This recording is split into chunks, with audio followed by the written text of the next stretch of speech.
The Case of Nicol, Season 1, written by Cornell L.H., narrated by Adam Whitty. Episode 4, A Possible Suspect. 11th of June. The following day, the rain was hammering down. Price and Hawkins picked up their shifts and got busy preparing for the interviews. Price couldn't forget about that dead gangster, Minotauro Crocop. Leaving him restless, he ran the name through all the databases he had access to. The man turned out to be a member of an Eastern European gang with deep ties to organised crime. He died 2 years ago in a classic mafia hit. He got shot in the head in a restaurant in North London. The detective who worked on the case was already retired, and the shooter never got found. Price had a strange feeling about this. How the killer could have a dead gangster's car, he was wondering. He found new pieces of the puzzle he intended to solve, yet he could not identify a suspect. The pressure was growing on him every day. The morning went by, and it was already 11:15. Nicol's father was running late, and he didn't call ahead. Price decided to give him a call to see where he was. He tried 2 or 3 times with no luck. Hawkins sensed in his partner that something wasn't right. "What's wrong, mate?" he asked, giving voice to his curiosity. "It's Andy, Mr. Dallas's father," Price said, while he threw his phone on the desk. "He didn't show up. He was supposed to be here at 11 because he wanted to talk to us, and now he doesn't even pick his phone up." "We should check out if everything is okay with him," Hawkins suggested. "After that, we can also talk with Mr. Dallas's friend. We don't have time to waste, so grab your stuff. I'll go and tell the boss we have to go. I will meet you at the elevator." And then he picked up his things and went to the superintendent's office. "Amen to that," Price said as he stood up to prepare to leave. It took about 40 minutes for them to get to Sunningdale. When they pulled up outside Nicol's parents' house, everything seemed to be in order from the outside. The 2 detectives were walking towards the front door when Hawkins saw it was slightly open. "Look at this." He pointed it out to Price, who was a step behind him. Price stepped forward and knocked on the door. No answer. He tried it one more time, then he gently pushed the door open and called Nicol's parents to see if they just forgot to close the door behind them. "Carol? Andy? It's Detective Price. Is anyone at home?" Nobody answered, so they went inside to find out what was happening. Inside, everything was quiet. The lock was intact, and there was no sign of breaking in. "Let's take a look around," Hawkins said. When they walked into the living room, both men stopped, even holding their breath for a good minute. The sight in front of them was something out of a nightmare, a scene that changes a person for life, no matter their profession. Nicol's parents' bodies were positioned on the 2 ends of the sofa. Carol was on the right, and Andy was on the left.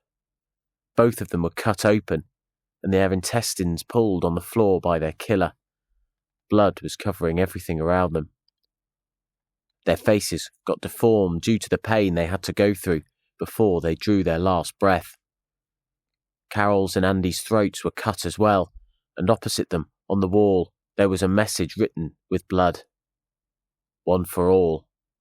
There was no sign of struggle. It seemed like they took their fate willingly. After the first moments of natural shock, Hawkins told Price, "We have to call it in." He reached for his phone to make the call. Simultaneously with that, Price called one of the officers who was on shift to protect Nicol. To his relief, the officer picked up the phone. Price told him that something had happened and instructed him not to raise any alarms with the Dallas couple. He wanted to deliver the bad news himself, personally. The young detective felt responsible for her loss, and he thought he should have protected Nicol's parents after knowing that they had their secrets about their past, even if nothing indicated that they would be in danger. In less than an hour, even Superintendent Singh was at the scene.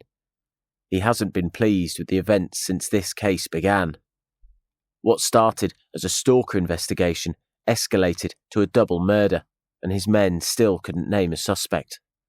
However, he didn't take the case from Price and Hawkins, but he told them to make some progress or they would have to hand the work over to somebody else. "Look, gentlemen," Superintendent Singh said, "I know you are doing your best, but this pressure about the case comes from people outranking me. As you know, Mr. Dallas's brother is a diplomat and well connected. It's not hard to predict that he won't be happy about what just happened, so now all eyes are on you." After talking with their superior, Price sat in his car with Hawkins. They still had to wait for any lab results from this crime scene, and they still had an interview today to conduct with Nicol's friend, Rose Nunez. They had hoped they would finally get any information to catch a break. Then they could present their theory to the superintendent about the connection between Price's old case and this one. Then the boss would feel the gravity of the mystery they were trying to solve. Price suggested taking another look around the crime scene before they went to meet with Miss Nunez. They walked inside once again into the house. By then, the forensic unit was all over it to find any clue as to what their science possibly could. Price was okay with the crowd. He took out his voice recorder from his pocket and started to record his audio notes. There is no sign of forced entry, which indicates that the suspect was familiar with the victims or gained their trust quickly. Also, this guy controlled them without a fight, Hawkins interjected. The suspect probably had a weapon other than the blade. That is possible, Price reacted, but the state of the victims suggests torture. They had been cut open with a sharp blade, as you can see. Slicing their throats was the cause of death, like he showed mercy once he was done with them. That is a sick conception of mercy, Hawkins noted, and the writing on the wall, that and this double murder, so he won't give up until he's arrested or dead. Whatever happens, we can't let him get to Mrs. Dallas. No, we can't, Price said while taking a deep breath. That is why we have to move her to a new location. I know she has a protective detail with her, but she is only a few miles from here. With this suspect, it's too close. I'm calling the boss now for authorization, Hawkins said. Then he walked outside to make the call. A couple of minutes later, he returned. Price looked at him and asked right away. What did he say? He wasn't happy about it.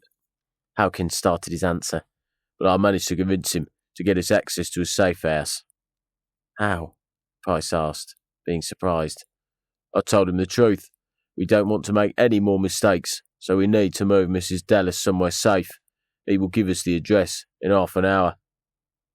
That is good. But what will we do about the interview with Miss Nunez? Good question, Hawkins noted, and I have a solution. I will talk to her while you move Mrs. Dallas and her husband to the new location. This way, you can tell her the bad news as well.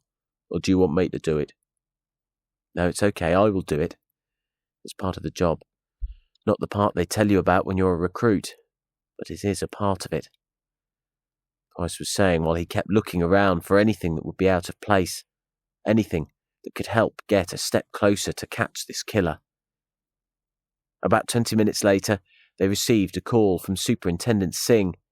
He gave Detective Hawkins the safe house address and told him that officers would be waiting there for their arrival so they could pick up the keys and alarm codes from them. After he hung up the phone, Hawkins gave the address to Price, and then the young detective took off to Bagshot to pick up Nicol and Jason and tell them what happened. He had to give the bad news to victims' families before, and the cliché is true. It never gets any easier. This time, he felt a little different, because now he had to tell a victim about her loss. Price arrived there about 2:30 in the afternoon. He parked outside the house and called one of the officers to let him in. Jason and the other policeman sat at the dining table when he walked inside.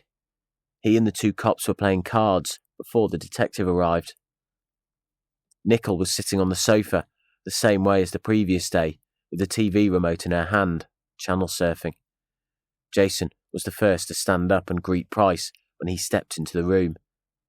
"Hello, Detective. What brings you here? Did you get him?" After the second question, the young detective broke eye contact with him.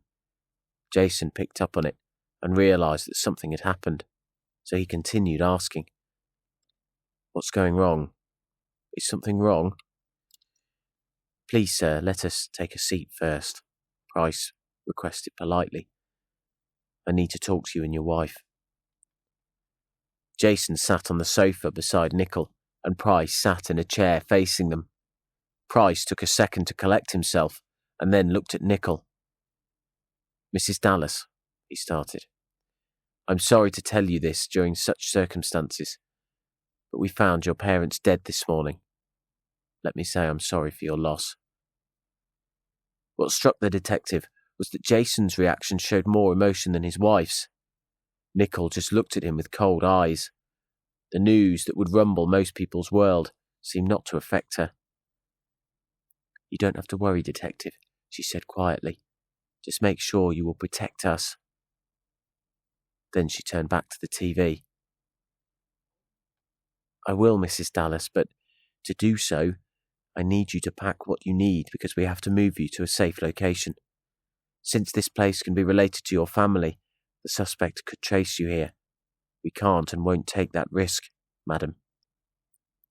As Price finished his sentence, Nicol stood up and walked upstairs without a word. Jason and the detective looked at each other for a second. Then Jason stood up. "I better go and help her packing," he said, and went after his wife. While Nicol and Jason gathered their stuff, Price briefed the two officers about the transfer. His plan was simple.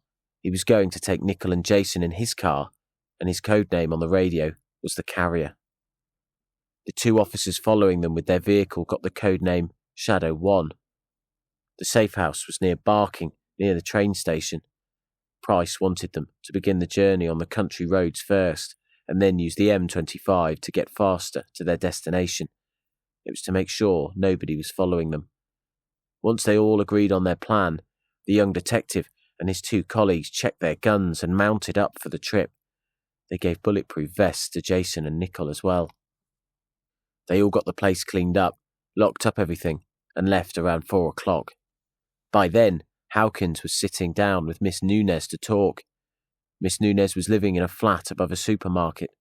She was a well-mannered single woman and had beautiful, long blonde hair. When the detective arrived, she waited for him at an already set table with tea and biscuits in the living room. "Well, miss, as I told you before," he explained, "I'm here to talk to you about Mrs. Dallas. The reason being that someone wants to hurt her, and to identify this bad guy, we have to cover every angle." "Oh, yes, of course. I can't believe anybody wants to do that to Nicol. I mean, Mrs. Dallas," Miss Nunez said, with a nervous smile. "I know. It's unbelievable. Anyway, let us begin." Then Hawkins took out his notepad and a pen from his suit's jacket pocket. "So, Miss Nunez." "You can call me Rosie." "Oh, sorry to interrupt." "It's okay," Hawkins smiled. "So, Rosie, what's your history with Mrs. Dallas?" "Well, she and I used to rent a flat together in Bristol during our years there at university." "Did you know her before that?" "No, we met there and got that place throughout our university years." "And how would you describe her back then?" "She was a good housemate, to be honest. She wasn't messy or anything like that, and she always had the rent on time." Then Rosie turned a little bit serious. "Sometimes I didn't understand how she did it, you know. She didn't work full time, and her parents aren't too wealthy." "Do you have any ideas how she managed that?" "Well, she was working in a popular bar called AQ, and..." Rosie paused. "I'm not sure if I should say this." "Please, Rosie, it could help us get to the suspect," Hawkins pleaded. "Okay." Then she took a big breath. "So, I think she used to have a couple of sugar daddies, if you know what I mean. Do you mean like money for, Hawkins asked awkwardly, gesturing with his hands. Rosie looked at him confused for a second, and then she understood the nature of the question. Oh no, not like that. But she wasn't with them out of love either. Then, years later, I heard she got married. I had hoped she was happy. She was always nice to me, you know. Is it possible that you'd remember any of their names? I'm sorry, Detective, but I don't. I have never really met them, and it was years ago. It's fine. You've already helped a lot, Rosie. You did great. Thank you, Detective, Rosie said, as a smile returned. I am the one who has to thank you, Rosie. I don't have any more questions for now, but please don't hesitate to call me if you remember anything. Here, take my card, Hawkins said as he stood up to take his leave. And once again, thank you for your help and hospitality. Don't mention it, Detective. I'm happy to help, Rosie said. Then she saw the detective out the door. Hawkins wasn't sure if what he found would convince Price, but he felt this would be enough for a preferential killer like the man they were after to target Nicol. His experience and his gut told him that his partner was right. The two cases were connected, and they had to stop this suspect, whatever it took. He texted Price, asking him to call back as soon as he finished with the transfer, and then he started to drive back to the yard.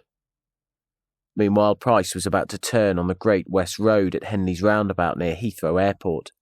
It had been raining since morning, and the traffic was just about to get thicker.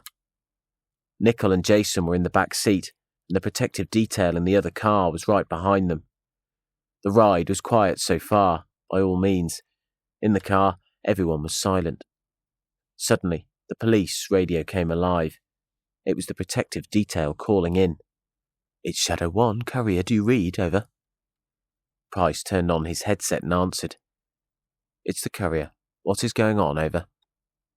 Someone is following us. A Caucasian male in a black Audi A4. We picked him up after we left Staines. Over. The young detective started to run through his options. If someone is genuinely following them, it could be the killer. If it is, this would be an opportunity to catch him. He knew he had to act fast, so he decided to make sure first if someone was really behind them. Price instructed the other officers to keep the formation and change course at the next traffic light by turning left. His idea was to turn down onto the smaller lanes to see if the other car stayed on them. After the turn, the vehicle remained behind them, keeping its distance. They were going through the back roads towards Ealing Broadway, and the stranger kept up with them. Price decided to call a local unit to stop and arrest the driver. They were approaching a traffic light at a crossing of two main roads. The light turned red before Price and Shadow 1 could pass it. The suspicious car was not far behind them. While waiting for the lights to turn green, a police car appeared behind the one with the new suspect. The two policemen got out and began to walk towards the vehicle they were supposed to stop. One of the cops went to the driver's side and demanded the driver to leave the car. The man inside wasn't visible behind the darkened window. Suddenly, the car's tyres squealed and the suspect drove straight into the protective detail's car from behind with full acceleration. It picked up enough speed in the short distance to push the two vehicles in front of it into the middle of the crossroads with Nicol, Jason and Detective Price in the front. The two uniformed officers managed to stop the driver and dragged him out of his car quickly, but at the same time, a lorry was approaching from the right at a little higher speed to make the green light.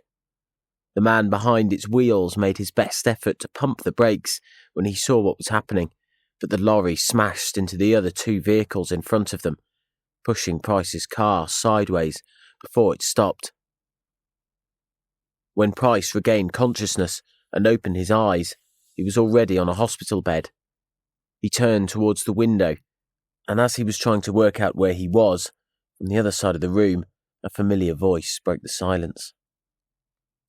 "Oh yes, welcome back, partner. You were out for 2 hours," Hawkins said with a bitter smile, then asked, "Do you remember what happened?"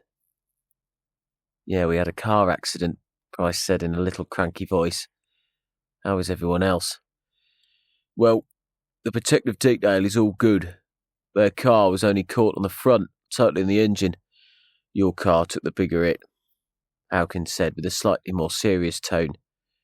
Mrs. Dallas got away with only cuts and bruises, and she is already in the safe house with 2 officers guarding her. You got knocked out for a couple of hours, and that pain in your right side is the 2 fractured ribs you have. And Mr. Dallas. Hawkins stopped there and looked down while worried emotions set on his face. How bad is he hurt? Price asked, assuming the worst after seeing Hawkins' reaction. He had a major brain injury. He is in ICU right now, and the bloody machines are keeping him alive. I've ordered a uniformed officer to guard him, just to be sure. What about the attacker? Price asked as he was trying to sit up. The good news is that he was arrested, and right now he's being held at our station, waiting to be interrogated. His name is Daniel Jones, born 12th of March 1985, a 38-year-old single man who owns a bio-farm near Swindon. He's a devoted Christian, and he is anti-tech. And the bad news? He already has a solicitor, and we don't have any evidence to prove he's our guy. We can only charge him for things related to your accident, but he fits the profile in your reports. He has no record of any mental issues in his background, but he served in the army for 8 years. He also had a religious upbringing and no prior convictions, but we must still question him before he can get bailed out. Price finished the sentence and then sat on the side of his bed, rubbing his forehead with his palms. He had a concussion, besides his cracked ribs and a nasty headache that comes with it. He called for a nurse to get some painkillers, while Hawkins called their superiors to tell them about his partner's condition.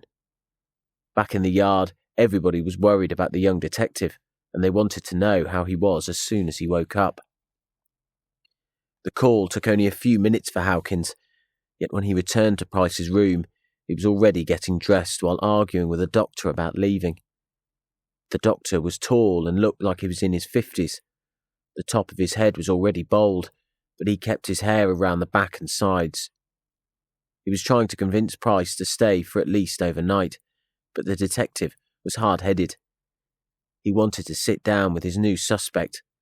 He wanted to sit down with his new prime suspect to see if it was the man he was after for all that time.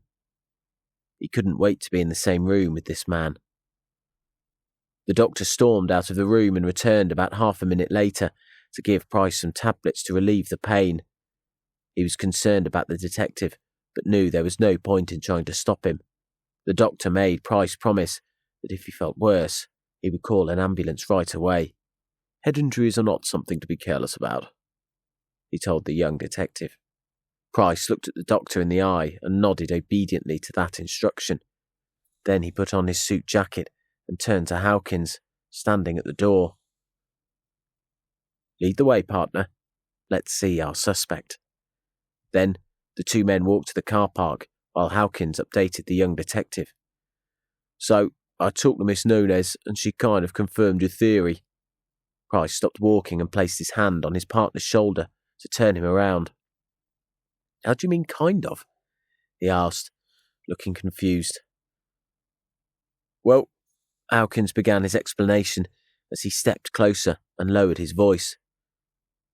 She wasn't a pro, but she had a habit of sweetening her life with sugar for a few daddies. I can say this is good enough for a preferential killer like this to go after someone dead on with the first 2 common denominators, like Mrs. Dallas, but what? But we should talk to our guy in custody before we talk to our boss about this connection between our case and your old one. We have more credibility if we already have the right man in our hands. You are right, Price agreed, and the 2 men continued to their car. They were back at the yard about 8:30. Everyone was pleased that the young detective was back on the horse. After speaking with the superintendent, their request was granted to begin the interrogation. Considering the recent accident, Hawkins was appointed to lead the interview, but Price was also present. They both were looking forward to speaking with Mr. Jones. The 2 detectives wanted to find out if they had the right man in cuffs or if the actual killer was still out there. In order to do that, they had built a strategy. First, Hawkins would dig around the reason for the so-called accident and why Mr. Jones followed Nicol and the people protecting her. Then Price was to join in a little later, with questions about the murder of Nicol's parents to turn up the heat. Price and Hawkins were making their suspect wait after he got taken to the interrogation room. They did it to throw the suspect off balance. After about 10 minutes, the two detectives entered the room. The suspect was calm and collected. He just sat there, motionless. The man was looking in front of himself, with his glasses sitting halfway down on his nose. He was taller than the average, with broad shoulders and a lean body type. The look in his eyes suggested high intelligence. His lawyer, on the other hand, was much louder and impatient. He kept nagging Price and Hawkins to hurry up as soon as they entered the door. Hawkins quickly calmed him down, and the detective sat opposite Mr. Jones. Detective Hawkins opened Mr. Jones's file and looked through it in silence. Mr. Jones waited patiently for the questions without a muscle twitching on his face. His lawyer kept looking at his watch while tapping on the table. He seemed to be more nervous than his client. After a few minutes of the silent treatment, Hawkins closed the file and tossed it on the side. "So, Mr. Jones," Hawkins began, "let me introduce myself. I'm Detective David Hawkins, and this is my partner, Detective Price. I want to ask you first, do you know why you're here?" "Yes, I do," Mr. Jones answered, looking at the detectives over his glasses. "When the police tried to pull me over, I panicked, and because of that, I stepped on the accelerator. Due to this, I caused an accident. Is that right, Detective?" "Almost, sir, almost. But there's a little more to it. Did you know that the two cars you pushed with yours were unmarked police vehicles?" "Of course he didn't know." The lawyer spoke up for his client. "You just said they were unmarked." Their suspect just sat there and pointed his hands at his attorney. It was a gesture to show that this would be his answer to that last question. Then he asked in his cold voice, looking at Hawkins, "What else is there, Detective?" "Well, sir," the detective reacted, one of the passengers in one of those cars is in intensive care, and if he doesn't make it, he'll be charged with involuntary manslaughter." "Is it a man or a woman?" Mr. Jones asked as he leaned forward. The two detectives briefly glanced at one another before turning back to their suspect. His curiosity caught them a little off guard. "It's a male," Hawkins said to see what reaction it triggered. Mr. Jones sat back on his chair and went quiet. He looked somewhat disappointed, besides the fact he was a hard person to read. Detective Price and Hawkins felt like they were on the right path. Price thought it was time to approach from a different angle. He placed a picture of Nicol in front of Jones and asked, "Do you know this woman?" "No, never met her," Mr. Jones answered without even looking at the picture.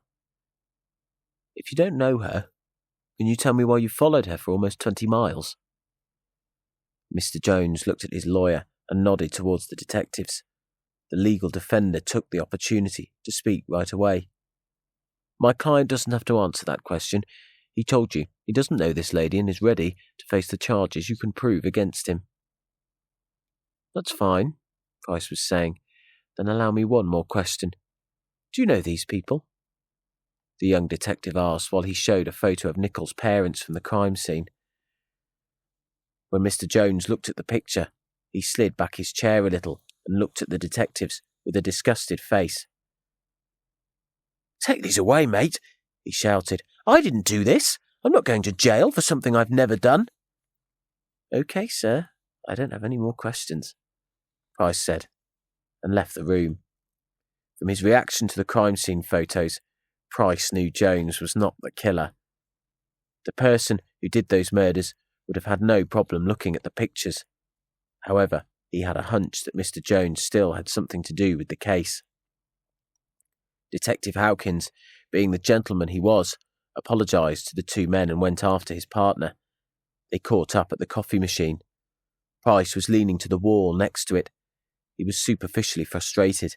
He felt like he was handling a new puzzle piece, yet he didn't know where to fit it in. Hawkins wanted his young partner's head to be in the right place. They both needed to think clearly to see how the man in the interrogation room was connected with the case. "What does your gut tell you, Tiger?" Hawkins asked in an attempt to loosen up Price. "He's not our guy," Price sighed frustratedly. I know, but we both agree that he has something about him. He knows more about the killer than he admits, right?" "Yeah, but what? He didn't carry out the killings for sure. You've seen his reaction. He tried to play it cool until he had a peek at the pictures from the last two murders." "Let me tell you what we'll do. He will be bailed out, so we should keep an eye on him after that. See where he goes and who he's meeting. It's obvious he knows more than he's told us. When you showed him the photo of Mrs. Dallas, he denied knowing her without looking at the picture." "You are right. Mr. Jones here wants to look smarter than he is. He's not the brain. He's only a pawn." "Oh, yes. And we have to be cautious not to take him off the table too quickly, because we could miss the next move of the person playing him." "What do you mean?" Price asked, looking a little confused. "Sorry, I was trying to talk like I know something about chess," Hawkins said with a half smile. "Anyhow, I told you, we have to follow him around when he gets bailed to find out more. He could lead us to the killer. Plus, we can make it easy for us, you know." "How?" "I will try and pull some strings to get him to wear a tag when he gets released until his court date. He failed to stop for the police after all." After the two detectives were talking, Mr. Jones went past in his shackles, led by an officer. He was going back to his holding cell. His lawyer walked up to the detectives and told Price and Hawkins that his client was done answering their questions, then left. Price turned around to Hawkins and said, "Go and pull those strings. I'm going back to the hospital to see the doctor. I promised I would go back to see him for another checkup." "Okay, partner." Hawkins nodded, then stormed to his desk to get on the phone. 2 seconds later, Michael arrived to get a coffee. He was happy to see Price, but realised something was bothering his colleague. "Is everything okay?" he asked, expressing his concern. "I've heard you brought in someone." "Yes, mate," the young detective said, "but he's not the guy. Besides that, I believe he knows something about this whole thing. He very likely could be a submissive partner of the main suspect. Oh man, I wish I could help. But rules are rules," Michael wondered. Price took a deep breath to gather himself. He had to tell Michael what had happened to his friend. "There is something I need to tell you," he began. "When the arrest was made, the suspect caused an accident. Your friend Jason is in the hospital. He's on machines." Michael's whole demeanour changed. He was speechless for a moment, and he looked like he was feeling angry, worried, and grieving simultaneously. "And Nicol, is she okay?" he asked. "She is okay. She only had minor injuries. She is in the safe house now, and we still protect her around the clock." Then Price placed his hand on Michael's shoulder and said, "I can't tell you where Mrs. Dallas is, but you can see your friend in the hospital. He's down in Ealing. I'm going there now. I will talk to the doctor and let you know how he is, okay?" "Thanks, man. That would mean a lot," Michael said. "I'm on duty until 10. I will go and see him after. I've got to go now, but I count on you. Catch these bastards. You can do it." Then Michael also walked off to get back to his work. He didn't even get a coffee after hearing the news about Jason. Price went to his desk as well to file his daily report quickly. While he was leaving, he called Hawkins' friend William, the technical analyst, to check out if any of Mr. Jones's cars were recorded on CCTV or any of the footage that the young detective gave him. He speculated that multiple suspects could easily cover a London-sized ground and take forensic countermeasures more effectively. The letter that Jason and Nicol had received was written in a neutral tone. After all, someone had to write it, and the person who wrote that was the mastermind manifesting these horrors. He was in the shadows, yet to be found. But now it was evident that this monster wasn't working alone. Also, the detective knew that finding out what the mission was could bring more light to the killer's identity. Price also asked William if he could find out more about the black car. He thought that piece of machinery could hide more information as well. William's answer to these requests was honest and straightforward. "I can't promise anything, but I will do my best." That was good enough for Price. Once the young detective got medically cleared, he went to see Jason and then went home. It had been a long day for him, and Price was restless about the death of Nicol's parents. He started to read all his paperwork, with the new multiple suspect theory in mind. It wasn't like he did not remember all the details, but the young detective wanted to make sure to get to everything. After a while, Price fell asleep while listening to his voice recordings. That night, he had a strange dream. In it, the young detective was kneeling in a room. He could not recognize the place. In front of him, Nicol was lying on some altar, and candles surrounding her. Price felt calm and peaceful.